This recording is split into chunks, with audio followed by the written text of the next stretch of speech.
Welcome to Hanging Out with Robert, that's me. This video contains things that I encounter throughout the day. If for some reason I complete a task and you would like to see the details, you could click on the link in the description area below. This video also contains tips and tricks that I learned throughout the years. I plan on leaving this video accessible for about 30 days. After that, you can view it through my Patreon account. Thank you very much for watching. To replace this rear brake caliper, you have to take the wheel off. You have to take the brake line loose.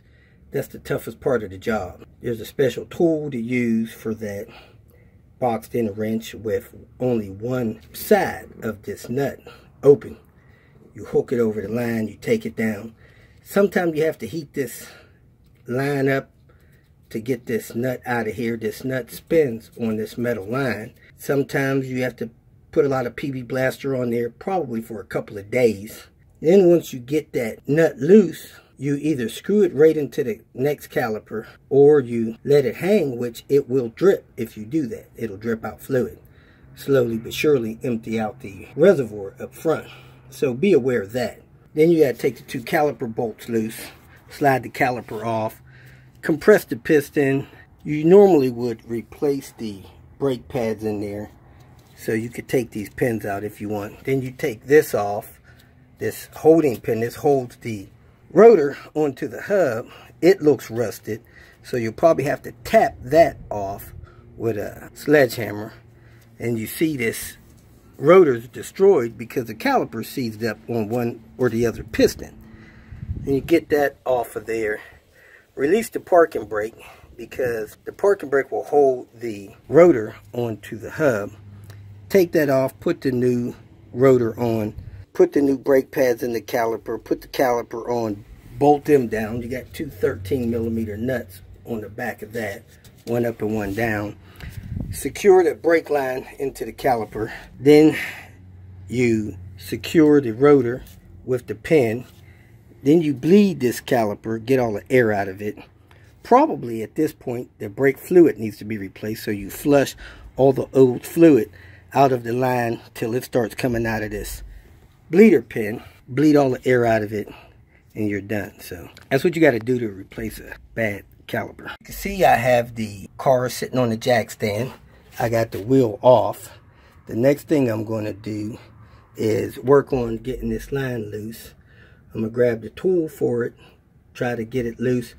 If for some reason it tries to start stripping on me, which a lot of them do, I'm going to put a pair of vice grips on the tool, try to get it out. If it don't come out, I'm going to start braying it down with PB Blaster. If that don't get it out, I'm going to put some heat on it.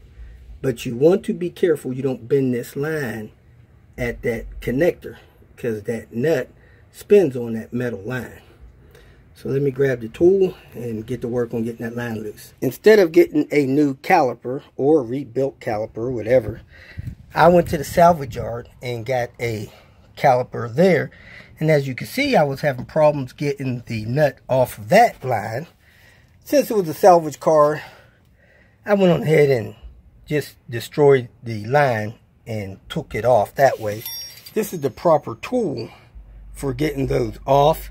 It's an 11mm. You put it on there, you put it down over the nut, and you work that thing off like that. If for some reason it don't want to come off and it starts to strip, you could put a vice grip on it like so to keep the boxed in wrench closed, and hopefully it'll break free like that.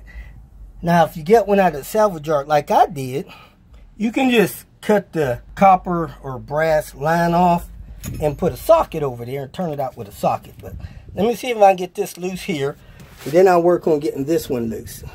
It did break loose pretty easy with the vice grip on there. So I could go ahead and turn that off of there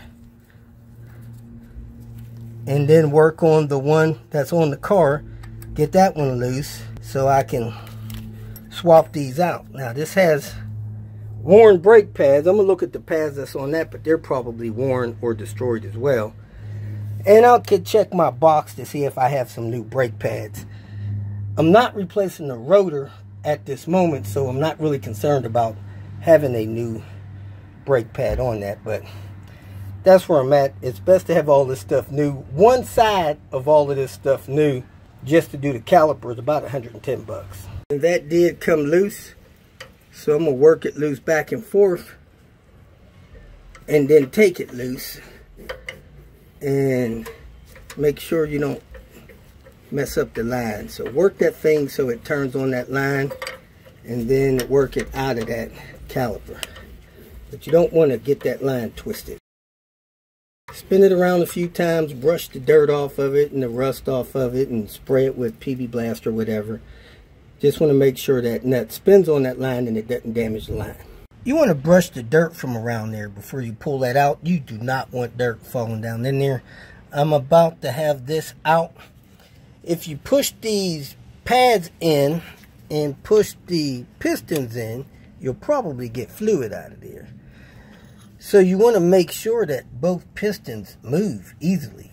You don't want to put a caliper in there that ain't good. You can push on those pistons and make sure they go in, and fluid, like I said, will likely come out. You could also do that with a C-clamp or a pad spreader, caliper spreader. So let me go ahead and pull this screw out. Then I'm going to unturn that and turn that into there so I don't lose much fluid. And then I'm going to get this rotor off, or I could just put the caliper on, or get this caliper off, put the rotor on. Since I got that loose, as you can see it's starting to leak, I'm going to take those caliper bolts loose. They're 13 millimeter, and then take that caliper loose, then unscrew that and screw that line into this caliper. I actually had to lay on the ground behind here and get that screw started in there. Before I tried to put the screw on there, I kept turning that nut around on that line so it would spin as freely as possible. Then I put it over the hole and trying to get it started by hand with my fingertips. I got it started, then I started turning it in with a little wrench. As you can see, I have a drip pan under here catching fluid that would leak out onto the ground, and that's where I dropped this other caliper. And you see the outer pad is the one that's worn out. That's probably the piston that's stuck.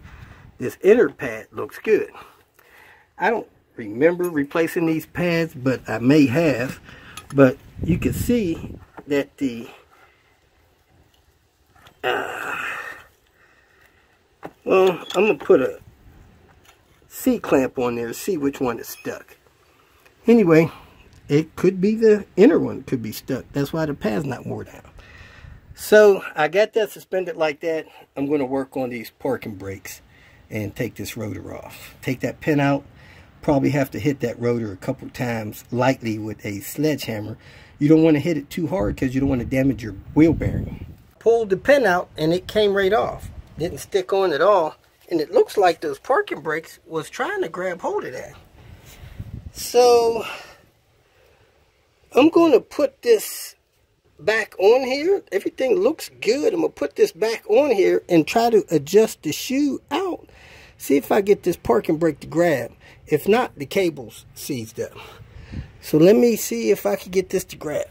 I pulled the rotor off, and it seemed like everything back there was intact. Nothing deteriorated away. So I begin to adjust the adjuster to spread the shoes out, and they grabbed. So I backed them off a little bit so they could let loose. Then I went inside and pulled the handle, and now they're grabbing. So these parking brakes may be good. They just wasn't adjusted right. So let me go in here and lower this handle, see if they release, and then maybe I just need to adjust the other side. I may be good to go. Cables and things may be in good order. Yeah, so it's turning now. So I'm gonna leave that like that.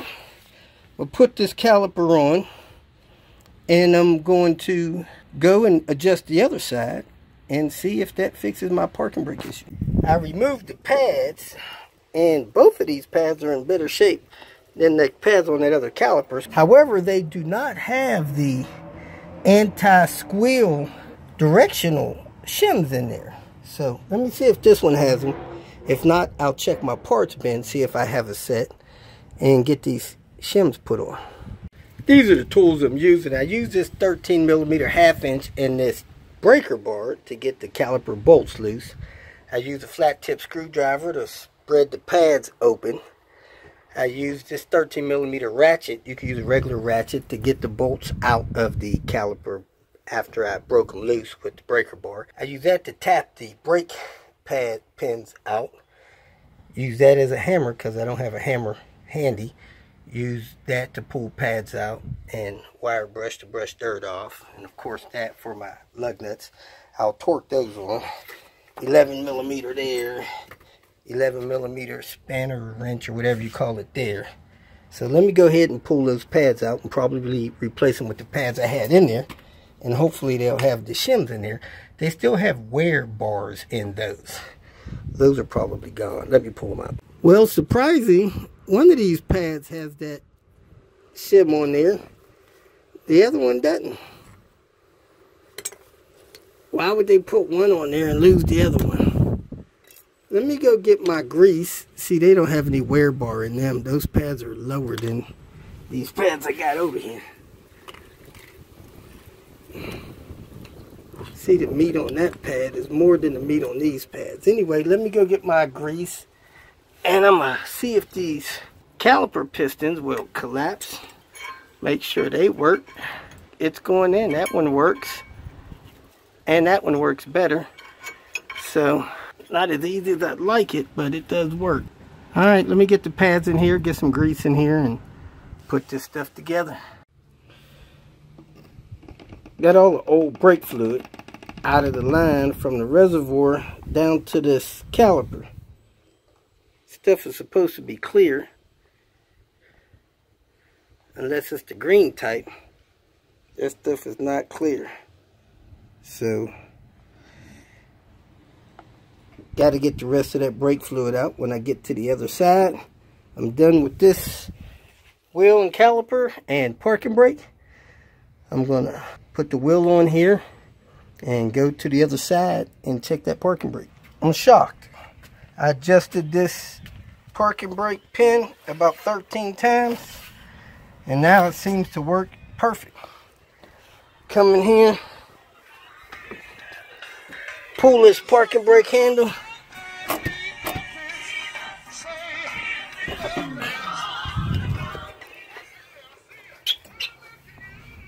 Can't move that thing either way.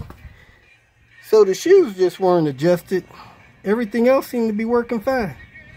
Let me bleed this brake. Check these pads. Put this thing back on the ground. Here we go, folks. Got the key from E-Trailer. We're going to see if I ordered the right key for the hole. The moment of truth. Bam! We got action! Oh yeah! Got the right key. Happened to look over my head getting out of the car. A ton of bees flying around these little flowers that is trying to close. So, pulled the car forward, put it up on ramps. I'm going to try to bleed the front brakes like that and probably shut this down for the day. In this video, I'm going to show you how to get the alarm relay out and replaced on this Volvo 850. Should be the same on all the 850s. First thing you want to do is lower this panel here that goes on the bottom of the dash. It should have 3 T25s. And you take those loose. If you use an electric tool, make sure you get the tool going in the right direction, because you can destroy these mounts here. Extra careful, these mounts are fragile, and if you damage them, you're probably not going to be able to fix them. Take those 3 screws out, massage this panel down and out, pull the panel out of the way, and next you look up under the dash and you'll see the relay under here. When you look under the dash, you'll see this relay that has 210, 211 on it. It looks red. You pull that relay out of the slot, kind of massage it, it'll come out. I find it a lot easier to pull a blue relay out beside it, get that out, and then I could put my fingers on both sides of it and pull it out. You can also pull out this white relay, 213, that is the fog light relay. So you can pull the fog light relay, you can pull this blue relay, which is the door chime, and then get that alarm relay out. On your 93 through 95 cars, this alarm relay looks like this. It's got 210 to 211 on it. Now on the 96 and 97 850s, maybe the 98s as well, that relay has a plug in the middle of it, right there on top. There may or may not be a wire plugged into the top of that relay. The next relay back there, that brown one, is the central locking relay. If you need to get that one out, that's it. Then I believe that red one right there behind it is the delay wiper relay. Then you see that little black relay there. That is a J relay. No need to mess with that. So that's what relays you'll find here. Hope that helps. And this is the numbers on top of the central locking relay. If you feel that this information was useful, please like it and share it with your social media friends. You can subscribe to my channel so that you will get notifications of future videos that I post. You can follow me on Twitter, and if you need to contact me directly, please visit my website. And if you have any questions, leave them below, and someone or myself will reply to them. Again, thank you very much for watching.